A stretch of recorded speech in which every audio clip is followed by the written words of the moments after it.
In order to give you a sense of what the Elizabethan theatre was like during Shakespeare's time, Sarah and I have decided to travel back in time to London in the year 1600. Shakespeare is in his late 30s and about halfway through his professional career. 6 years earlier, Shakespeare, along with 8 other actors, founded the Lord Chamberlain's Men, which has since established itself as the most successful acting company in London. They recently moved into their new theatre, the Globe, which we're going to visit, but not just yet. Had we traveled back in time just 25 years earlier, we wouldn't have found any building in London that you could properly call a theatre or playhouse. The few plays that were then performed took place in the kind of establishment that you see behind us, the Boar's Head Inn. There were 5 or 6 of these large public inns around London, and in the large central courtyard, the proprietor occasionally arranged entertainment for his customers, which sometimes consisted of a troupe of actors who received compensation from the innkeeper for boosting alcohol sales, along with whatever they could collect from the audience. One of these itinerant actors was one of those rare men who changed history by combining an inspired vision with entrepreneurial skill. His name was James Burbage, and with only slight exaggeration, he has been called the father of the English language theatre. Burbage may have been inspired by ancient Rome, whose grandest theatres were among the empire's most impressive architectural monuments, seating over 10,000 spectators, and whose leading dramatist, Seneca, was both a renowned philosopher and a leading statesman. But James Burbage, a carpenter by trade, was nothing if not a practical businessman, and his business model probably came from an immensely popular and profitable form of entertainment at the time: bear baiting. Here we are inside the Paris Garden, one of the more famous bear-baiting arenas. A bear would be chained to a stake in the middle of the ring, and then a pack of hunting dogs was set loose to attack it. To our modern sensibilities, bear baiting is a repugnant blood sport. But in 16th century England, it was big business and popular with all the social classes. Even Queen Elizabeth enjoyed entertaining foreign dignitaries with bear baiting at Whitehall Palace. With bear baiting arenas as a starting point, Burbage designed and built a structure specifically for the performance of plays. He called it the theatre, a word that at the time referred to those open-air semicircular stone arenas the Romans used. Burbage's theatre could accommodate an audience of around 2,000, many times more than a public inn. And when his acting company took up permanent residence there, the modern English theatre was born. By 1600, the theatre industry is flourishing, boasting 5 or 6 large theatres similar to Burbage's original design. But not everyone looks favorably on this new form of public entertainment. London officials opposed the theatres and eventually banned the performance of all plays anywhere inside official city limits. One of their concerns is that the theatres attract the criminal class. Psst. How about an ounce of pure Virginia tobacco? Just 3 shillings. No thanks, we're good. Another concern is with public health, and for good reason. With no sewer system to speak of, London is a filthy, unhygienic, overcrowded city. The worst disaster to ever afflict Europe occurred 2 centuries earlier when the bubonic plague first arrived. Within 2 years, it killed almost half the population of Europe. Periodic outbreaks of the plague continued to ravage European cities all the way up until the 19th century. 3 years from now, in the summer of 1603, one such outbreak will kill 38,000 Londoners, 20% of the city's population. Though it will be centuries before the exact cause of bubonic plague is understood, a bacteria that resides in rats and their fleas, officials know the disease spreads easily. So, when the death count reaches a certain level, all large public gatherings are banned. 3 times during Shakespeare's career, the theatres will be closed for periods ranging from several months to 2 years. But in addition to concerns about crime and public health, some Londoners opposed the new theatres on moral grounds. Just as in America today, Elizabethan society had a small but vocal religious right, militants from the new fundamentalist sect of Christianity, Protestantism. These Puritans, as they were called, think it's against God's natural order for men to portray what they are not, particularly for young boy actors to dress as women for the female roles. And their Protestant work ethic is offended by actors who create nothing of tangible value and, what's worse, who seduce real workers to idle away their time in mere entertainment. Despite all these obstacles, the theaters have prospered.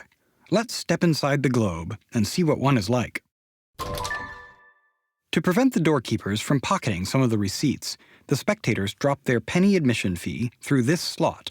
1 penny doesn't sound like much, but it's a little more than the average hourly wage and equal to about twice what we'd pay for a movie ticket. For that penny, you get to stand in this area in front of the stage, while the more well-to-do pay an additional penny to sit in these tiered galleries. It's a lot like what we call a theatre in the round, until you look up.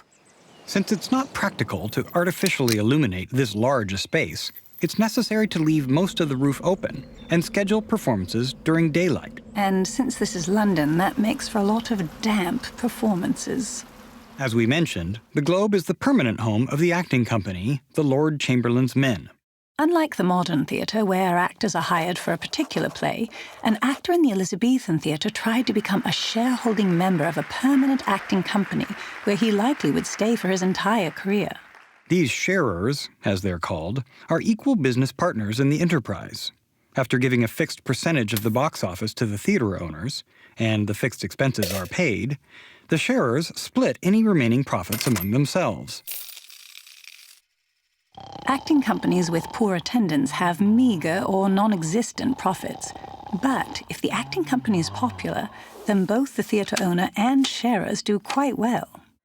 The Lord Chamberlain's Men attract huge audiences and become the only acting company successful enough to construct their own theater, which means they don't have to share any profits with the theater landlord. Now that the Globe has opened, Shakespeare and his fellow sharers are each earning the equivalent of about $1 million a year. Not bad for the son of a glovemaker who arrived in London 12 years earlier with little education, money, or contacts. But the Lord Chamberlain's Men faces stiff competition from other companies such as the Queen's Men and the Admiral's Men. You've probably surmised from the company names that each one of these is associated with a powerful nobleman. But these noble patrons have essentially no artistic or financial relationship with the companies. In fact, this new theatre industry is representative of an emerging and soon-to-be vital part of the British economy, capitalism and free enterprise. So how does Shakespeare's company entice the average Londoner to pay an hour's wages, give up an afternoon of work, and stand up through a 3-hour performance in the drizzling rain? One clue is this week's schedule here at the Globe. 5 different plays. In fact, Shakespeare and his fellow actors are currently performing 9 plays in rotation, and before this year is out, they will have performed 30 different plays. To a modern actor, who performs 1 play at a time and maybe 5 in a year, this is an almost unimaginable feat of memory, and a reminder to us of how important oral culture was in Shakespeare's day. So why this frequent rotation of plays in Elizabethan theatres? It's all in the numbers. With their surrounding population and a large number of tourists, modern-day New York and London can each draw on a potential audience of about 20 million. But the population of 1600 London is only 1% of that, about the size of current-day Grand Rapids, Michigan. So, while a play in New York can run for 4 months playing to a new audience every night, the Globe Theatre has to attract repeat customers by offering a large selection of plays. But where do all these plays come from? Since the industry is still young, there isn't a large repertoire of old classics to draw upon. So the acting companies need to commission new plays, lots of them. But by whom? Though the printing press was invented over a century earlier, and the publishing industry has grown steadily ever since, it's only now that we see the emergence of the first professional writers. That is, men able to make a living just from their writing. This development is due in large part to the huge demand for new plays by the acting companies, and to their ability to pay handsomely for them. Initially, this new writing profession was composed mainly of a group we've come to call the university wits, because they were graduates of either Oxford or Cambridge. You might think that university students during this period come from the very wealthy classes, but a few, like our new dramatists, came from modest families and had to make a living from their education. They found that writing plays was much more lucrative than being a school headmaster, and at least 2 of them, Robert Greene and Christopher Marlowe, found it much more fun reveling in that tawdry underworld across the Thames River where their new benefactors were located. Thinking of themselves as following in the footsteps of the famous ancient Greek and Roman poets, the group wrote grand tragedies about heroic historical figures, often favoring rhetorical style over literary substance. They were also a pretty snobbish bunch. Robert Greene, in a letter addressed to his fellow writers, publicly denounced theater actors, or players as they were called, as uneducated journeymen. And he singled out one actor in particular, disdainfully labeling him a theatrical jack-of-all-trades, a Johannes Factotum, for having the audacity to attempt to write plays as well as act in them.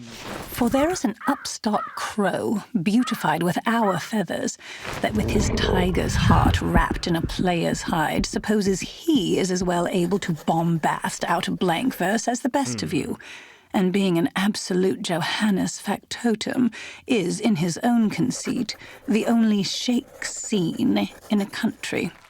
That upstart crow is, of course, the new kid in town, William Shakespeare.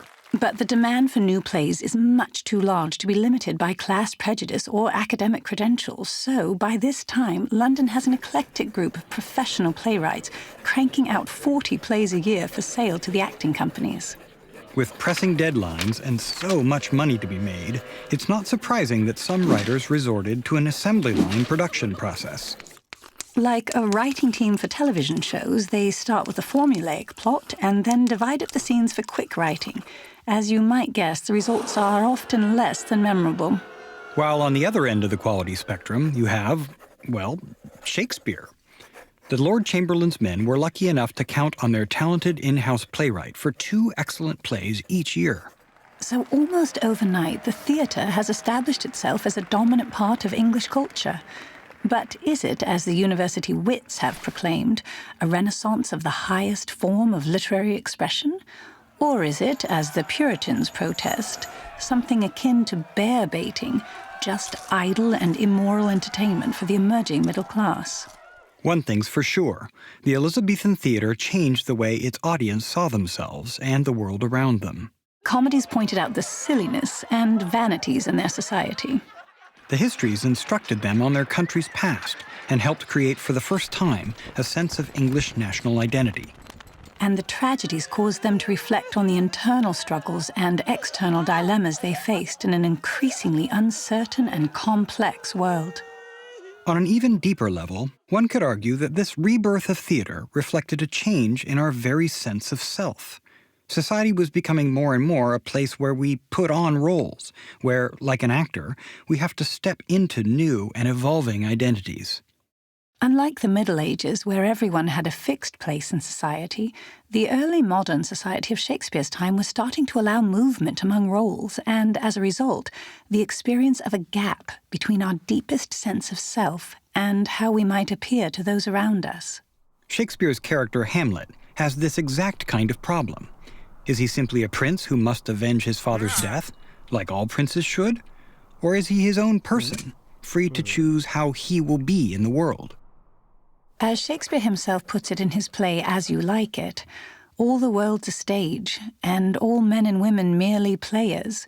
They have their exits and their entrances, and one man in his time plays many parts. Looks like it's back to the 21st century for us.